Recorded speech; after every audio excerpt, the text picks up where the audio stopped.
এই দেখছেন আমাদের বেগুনি চপ এবং মিষ্টি কুমড়ার চপ তৈরি করা হচ্ছে। কত সুন্দর করেছেন। আমরা এক রাস্তার পাশে দাঁড়িয়েছি, আর এই যে কখন কাকা আছে আমাদের, এখানে আছে পাকনি বাবুর্চি মশাই, এখানে আছে কাকিমা। এই যে দেখছেন সুন্দর করে পাকনি হচ্ছে, ভাত রান্না হয়ে গেছে, তরকারিও রান্না হয়ে গেছে, শুধু এটার অপেক্ষায় আমরা সবাই বসে আছি। আর এই যে পাহাড়ের উঁচু নিচু অংশগুলো দেখতে পাচ্ছেন কিনা জানি না, রোদের কারণে।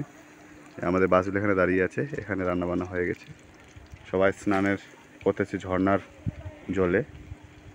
এই যে আশেপাশের দৃশ্য, নিচে নদীটা দেখা যাবে কিনা দেখানোর চেষ্টা করবো। ওই যে ওখানে গাড়ি আছে, অনেকগুলা দোকান আছে, এই যে নদী, বিশাল নদী।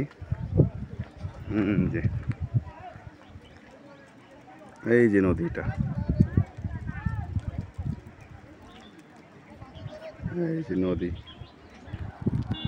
এই যে স্যান্ডেল গেঞ্জি পরে আছি, স্নান করা শেষ,